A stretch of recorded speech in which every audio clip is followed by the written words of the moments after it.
Hey guys, this is Chaos with Bad Attitude. We're here. This is my new YouTube channel. I'm gonna be here doing reviews for movies, pro wrestling, especially WWE, and video games.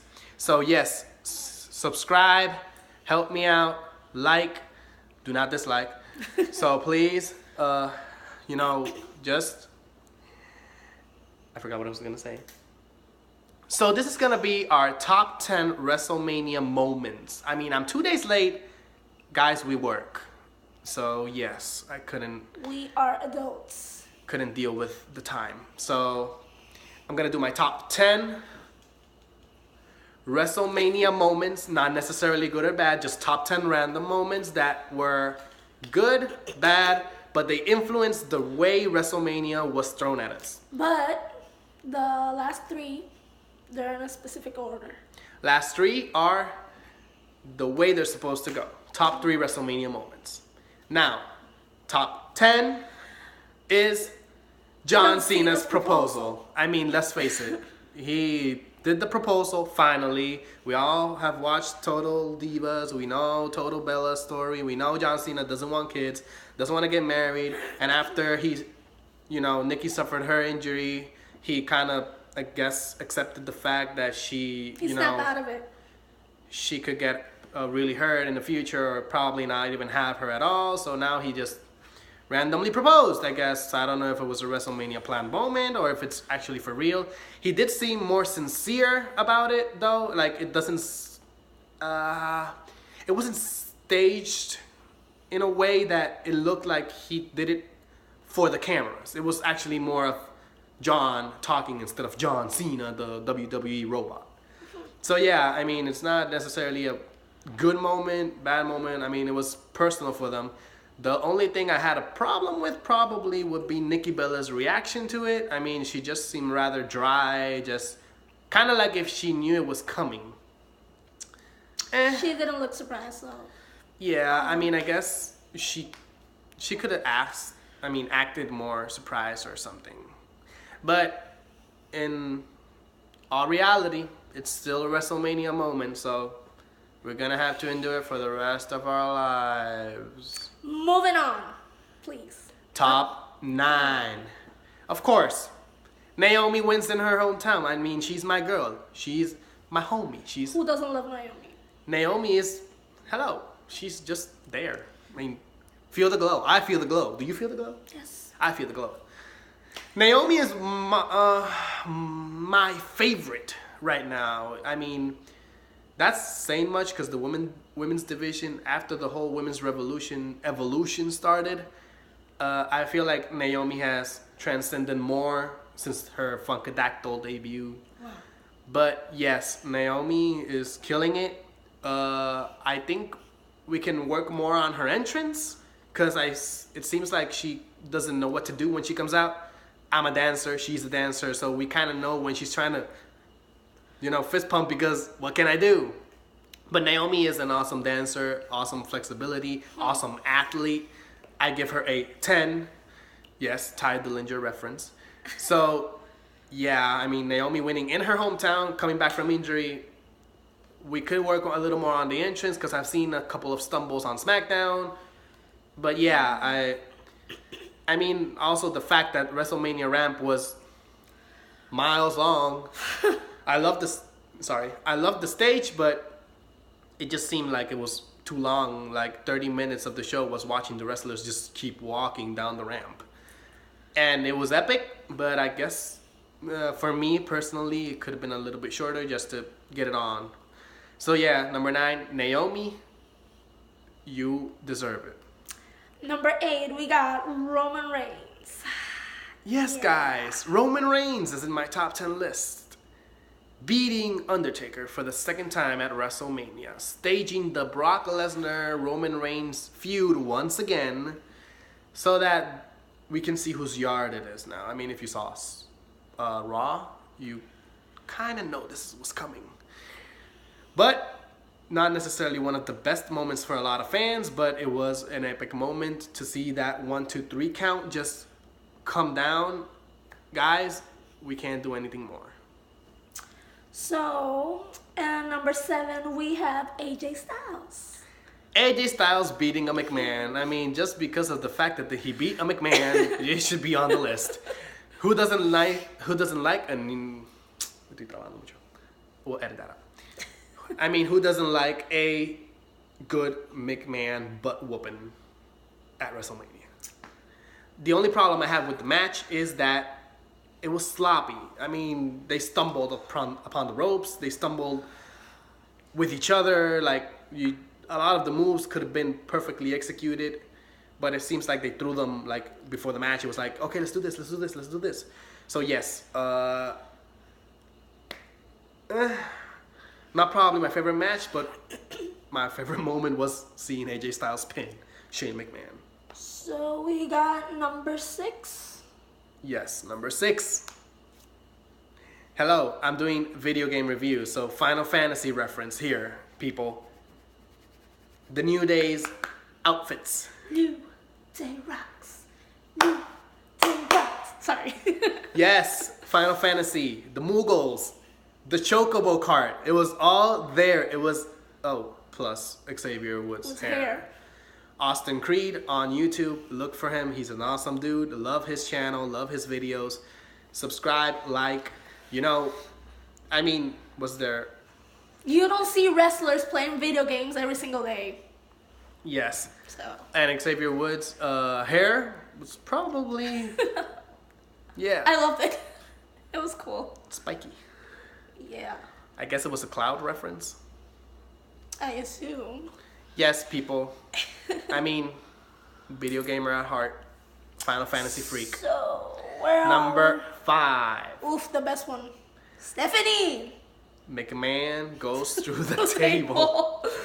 I mean... Okay, let's say it right. The table beat Stephanie McMahon. Yes, Stephanie lost to the table. Seeing her go through the table just was so reminiscent of the Attitude Era where the women would do hardcore matches, I guess.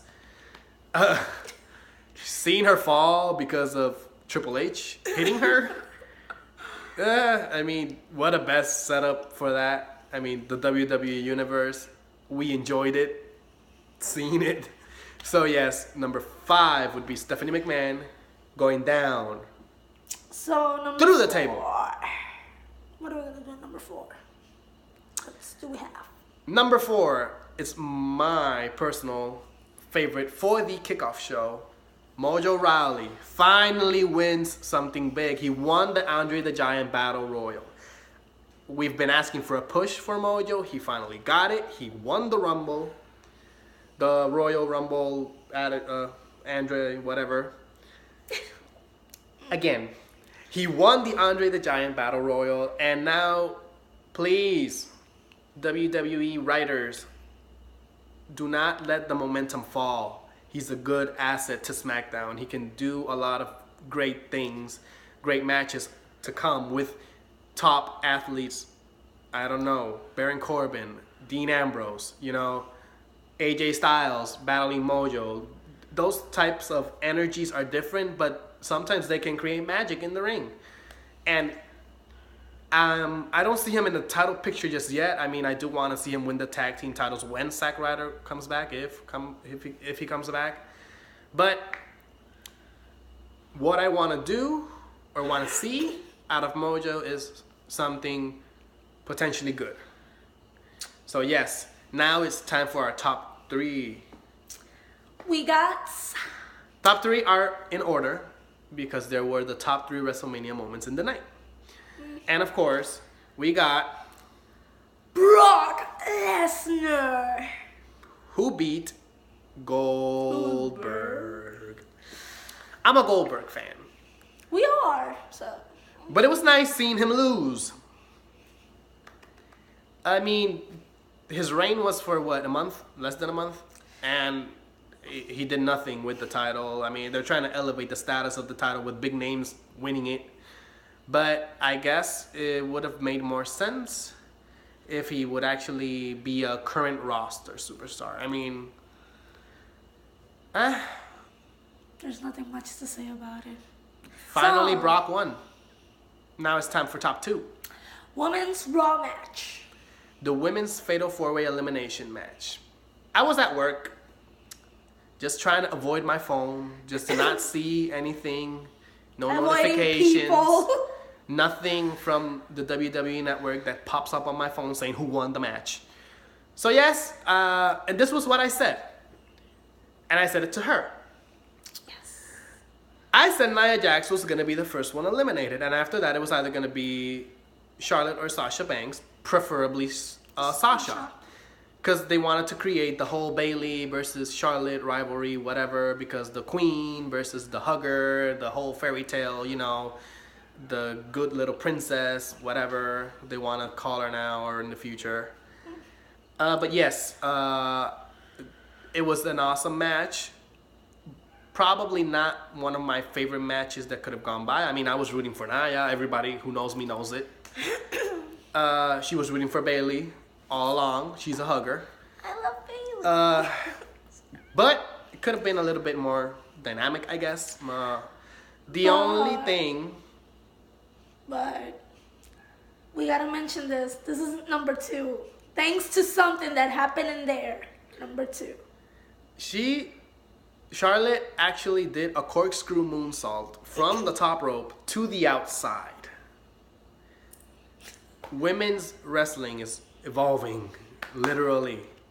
And it's so good. Watching that move only made her top 2. That was it. I just needed that. And I have nothing to pause more. this. I have to say something. I hate Charlotte, and I love that. I mean, even the most hater of Charlotte's fans have to admire her athleticism and how she just... I mean, we were expecting a moonsault, but a corkscrew moonsault, people? Come on. She's over 30. And she's still pulling those stunts off. That's awesome. Yes. Awesome. Number 1. We're there. So, yes. Number 1, no surprise here. The Hardys are back. Delete, Finally. delete. Sorry. Deletion. Hardys are back. I'm proud of them. I'm excited for them. I cannot wait until they finally give us Broken Matt or Brother Nero, the Broken Hardys gimmick. I mean, they're trying to push the Hardy Boys again, and I'm not quite feeling it. They're 39, 40 years old, and they're not going to be quite as energetic. We've seen them in these 2 matches. They're kind of slow-paced moving now. I don't know if that was because they were so used to being in Impact Wrestling. But they kind of got slower, sluggish. I mean, age could be a factor here. People, I mean, they're already in their 40s. I think Jeff is 39. Yeah. And he's the youngest. So, yes. To prove a point, the Hardys are back. They're tag team champions. I would have liked them to be on SmackDown because SmackDown's tag team division needs a boost.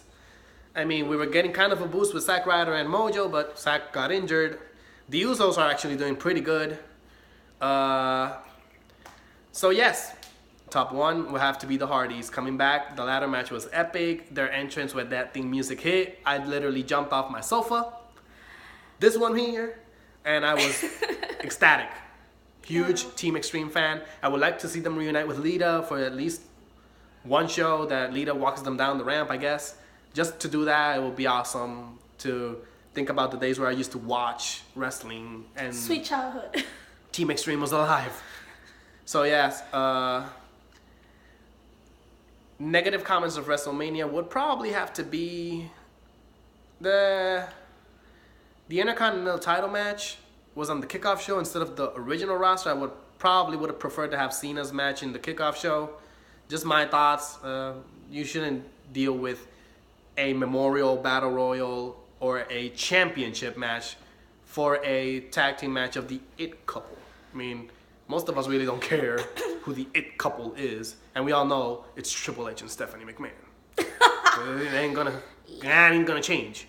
So yes, so let's see now what happens next. My next video is gonna be doing the Power Rangers movie review. It's gonna be up soon. You're gonna follow her next. Subscribe, sorry. And yes, like the video. Do not dislike it, people, please. I'm trying to start out. I don't want my first dislike to be. My first dislike to be, I guess, just to be. We're done? We're done? So yes, we're now done here. So thank you for your time. People, like, subscribe. She'll be joining soon. Her own YouTube channel is about to come up. Mine is gonna be doing movies, reviews, video game reviews, wrestling reviews. Plus, I'm gonna do some gameplay. I'm gonna go out there, do reviews on things that you guys want to hear and that I want to say. Let's be honest. Yes. So these were our top 10 WrestleMania moments. See you guys. Bye bye.